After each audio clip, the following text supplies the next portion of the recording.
Hey there, fellow social media marketers, Professor Walters here, and today we're going to talk about is basically what is social media analytics and why it matters for your business, okay? So when you think about social media analytics, it's like any other analytics. These are the metrics that you track to see how your business is doing, but we're specifically tracking things on social media platforms and going onto our websites and these kind of areas versus foot in the door kind of traffic metrics, okay? So if you think about it, it really refers to all these processes about collecting, measuring, and interpreting data from social media platforms to basically inform us, give us information to help us make better business decisions and improve our performance, right? So the overall idea is, look, it gives us numbers so we can make better decisions and know what we should do and what we shouldn't do. That's like the kind of bare bones of it. And the thing is, though, there's a lot of different reasons why it matters for business, because honestly, if you look at your analytics, it's going to help you understand your audience behavior better. I mean, if you look at it like, hey, what's my audience actually like?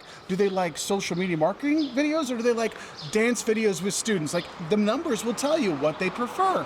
And you can see things, but also the analytics can tell you, which videos and which social media posts are getting people to our website to buy versus the ones that just get us to the website. So you want to kind of track those things so you can see, hey, I want people to buy, I need posts like this. Oh, if I just want people to go to the website to be aware of our new product, I can post like that. So that can help you out.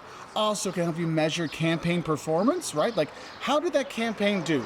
Did we actually get people to sign up for things? Did we get people to go to the website? Did we get people to subscribe? It's going to help you track those things, because if you don't track it, you don't know. And that's where a lot of businesses got upset with social media, is they weren't tracking things, so they couldn't see, did social media actually help us at all, or was it just like a little fun thing we gave the intern to do?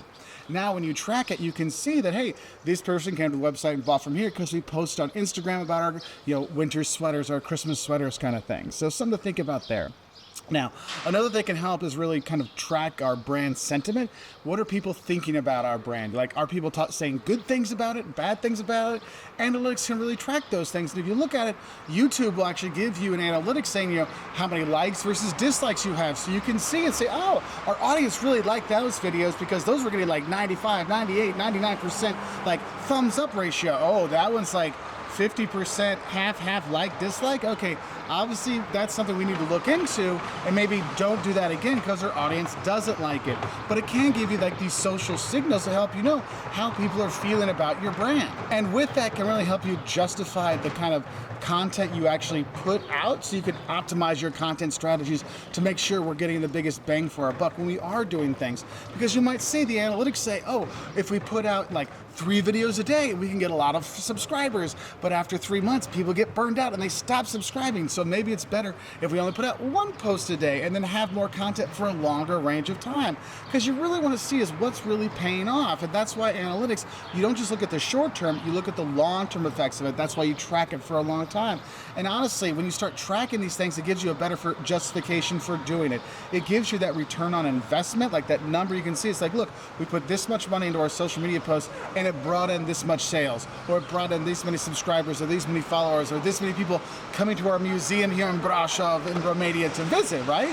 So you kind of think about that. But there's other things that can really help. I mean, one, it really can, the data you get there really reduces the guesswork on our social media. You're no longer just guessing on things. We're not just using our gut to say, like, I think this is what people want. I mean, I know when I used to make travel videos on languages, I thought, oh, everybody wanted to learn the language of the place you're going to. You're coming to Romania, you'll want to learn some Romanian. No, nobody wanted to know anything about the languages. What people want to know is what they liked and they didn't like. They wanted to know the goods, the bads. They didn't care about the language.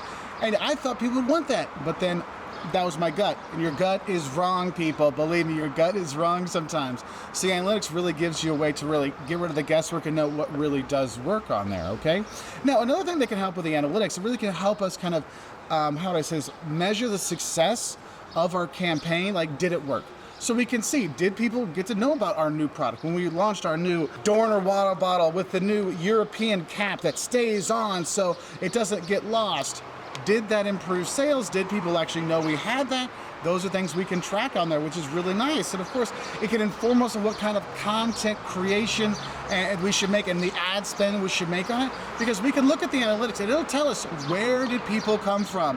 And if we see that, oh, our talking about our new thing here, it got a lot of people going to our website from the TikTok videos we made, but no one was coming from the Facebook page, we know that, hey, maybe we don't put our ad spend in Facebook, we put it in TikTok instead.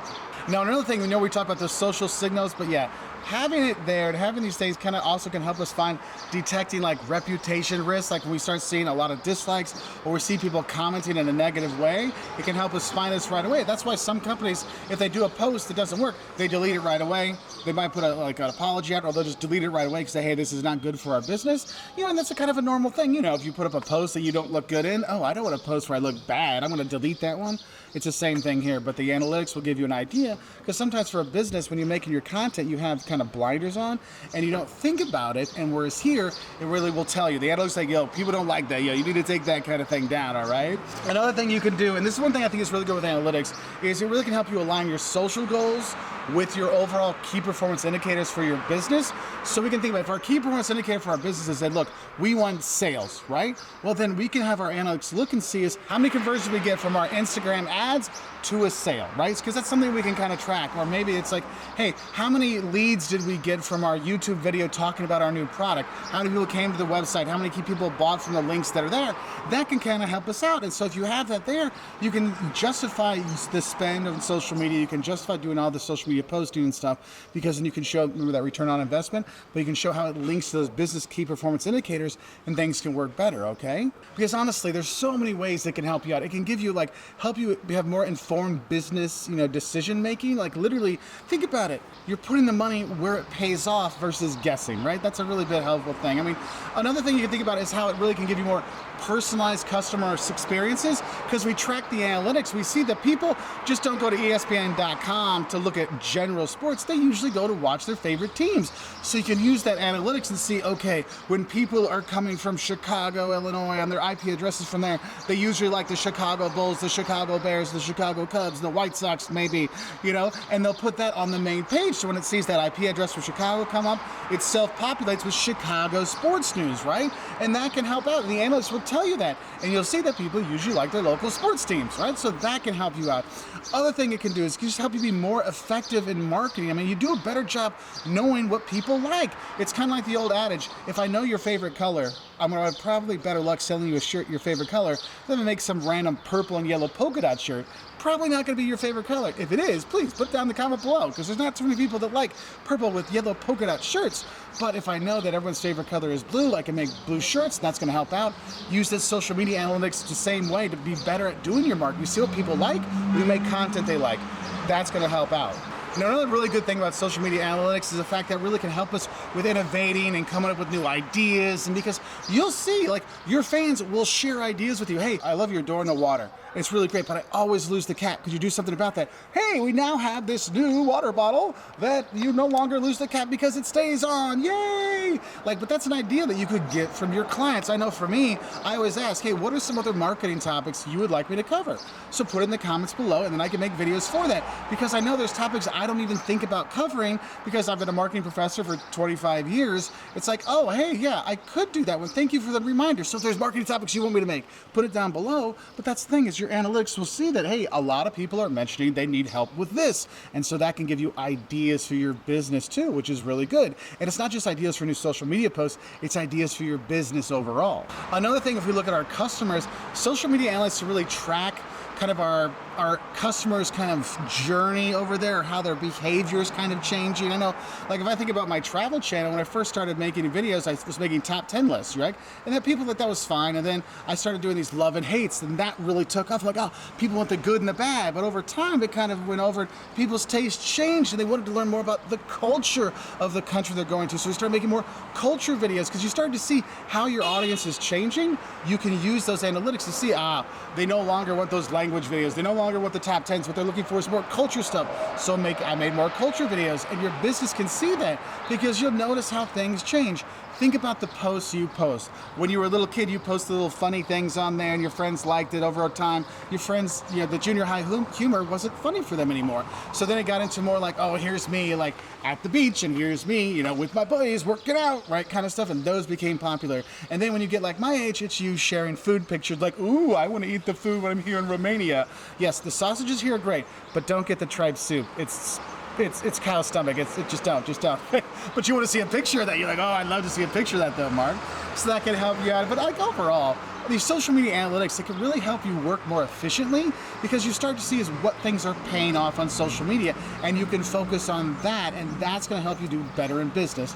And the thing is, there's tons of different other really good things that the social media analytics can help you with, and analytics overall can help you with. But I want to give you a nice overall view of what social media analytics are and how they can help your business. Okay, so if you want to learn more, we got plenty of videos to help you out. And again, if you have marketing topics you'd like us to make videos on, put it in the comments section below so we can help make some more videos to help you learn a bit more. And I'll say bye from here in Brasov, Romania.